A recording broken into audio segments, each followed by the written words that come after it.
In a small town in Massachusetts, a boy lives with bandages and dark glasses to hide his face because apparently he has a strange disease for which people die unexpectedly when they see his face. That's why today, looks that kill.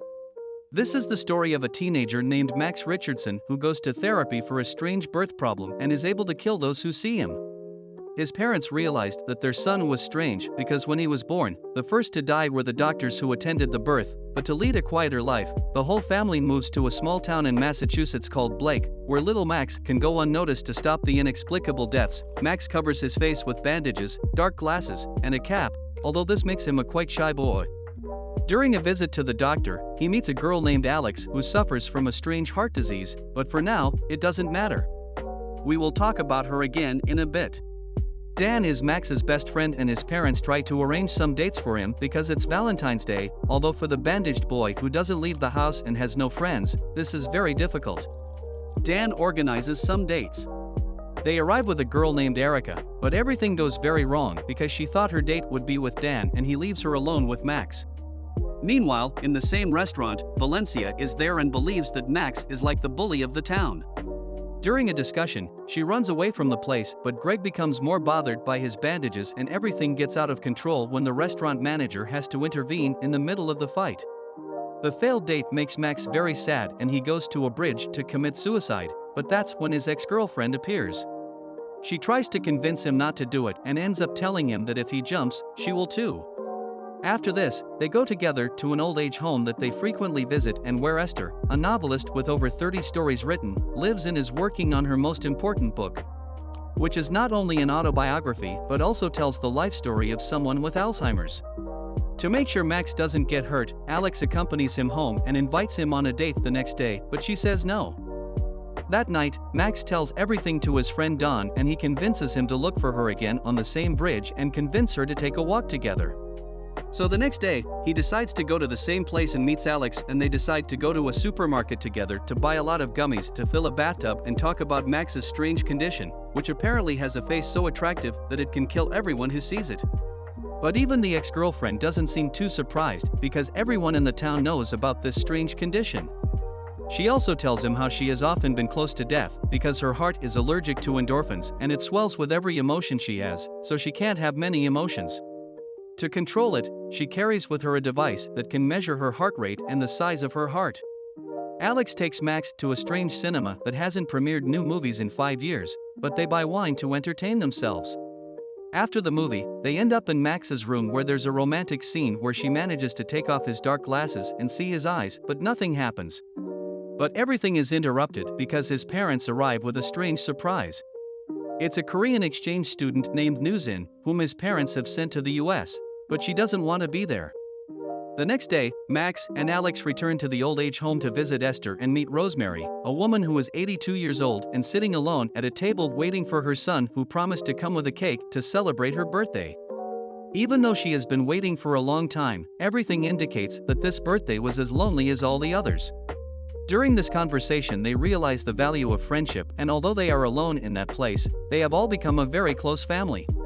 But still all of this doesn't really matter right now. What matters is that when Max returns home he finds a surprise because his mother tells him that he has to take Lou camping with Alex, Dan, and his new date. Everything goes well until Alex cuts his hand with a branch that he finds in the woods and to close the wound, Max takes off a piece of his bandages to stop the bleeding. But Alex realizes that he can now see a small part of Max's face and nothing happens during the night. The boys start a campfire and Max tells the story of his childhood and how his first kiss occurred during first grade and the girl promised not to see his face while they kissed, but due to curiosity, she opened her eyes to see the boy she was kissing and as expected, the girl died as soon as she saw what was hidden under the bandages. All of this makes Alex feel his heart race faster for Max when she asks him for a kiss and to keep everything under control, she blindfolds herself so she won't see him.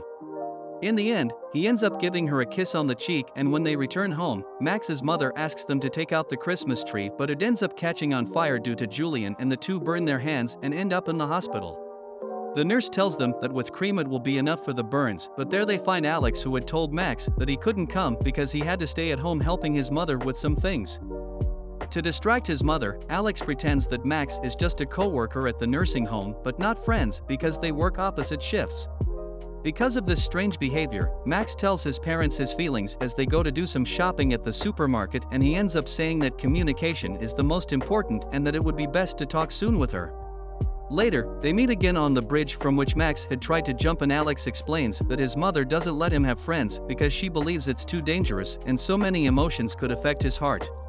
He doesn't understand because he thinks that with each medication it's enough to keep everything under control, but Alex's mother has developed an anxiety disorder that keeps her alert to any change in her daughter's feelings.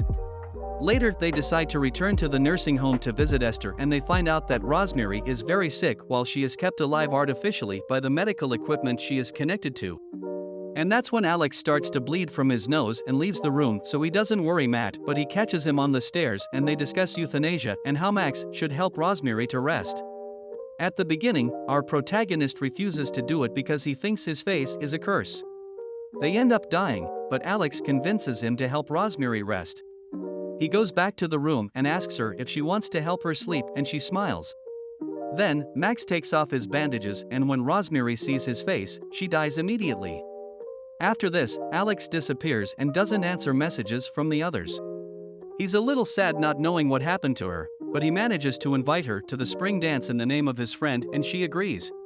When they meet at Alex's house, he tells her the truth about his disappearance, and it's because his heart has grown and they have to increase his dosage. But to make Max not feel guilty, she tells him that she doesn't want him to leave because she's afraid of being alone in the bubble where she's always lived.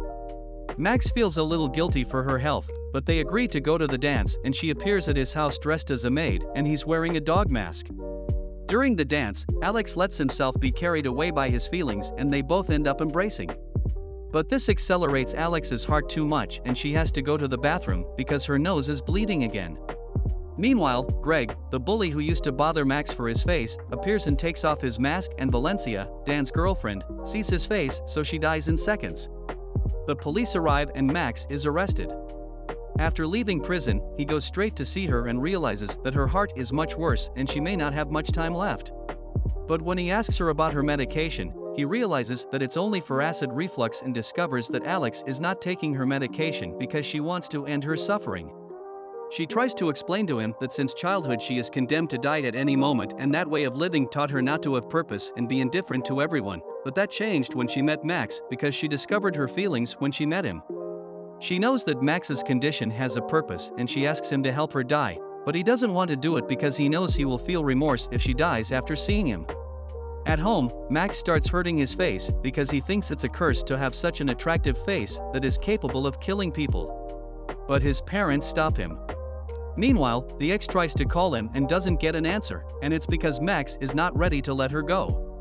But Max and Dan meet at school where there's a photo of Valencia to say goodbye, and his friend tells him that the best thing is that they'll be together in the hospital when she dies. He decides to go see her at the hospital and sees that her illness has advanced a lot in the time that he didn't visit her. While she tells him that she's very tired trying to stay alive in a hospital bed, he understood her suffering and that she'll be better when she's free of pain. He asks her to close her eyes to show him her face, but after taking off the bandages, she opens her eyes and they give each other a last kiss. She understands that Dan's face is not a disaster and tells him that his face looks a lot like how he really is. After a few days, Alex dies and Max returns to the bridge where she rescued him and decides to go back to therapy to overcome his grief. However, they realize that they are receiving many letters from all over because the case of Valencia became news, and although some wrote to him out of curiosity about his face, others wanted him to help them as he did with Alex. After all the suffering in his life, he understood that his face has a purpose and it is to help end the pain of people. Gradually, he starts to pick up his life again and goes frequently to the nursing home to visit Esther, who does not remember well what happened with Alex and always asks about her, while Max has to tell her that she is busy in a plagiarism lawsuit against Danielle Steele, which makes Esther feel very good. Max's parents now have a more stable and close relationship, and everything in his life is improving little by little, thanks to therapy and the memory of Alex. So he has decided that he will try to live without the bandages on his face. This was Looks That Kill. Don't forget to like, subscribe and turn on the bell to not miss the next videos.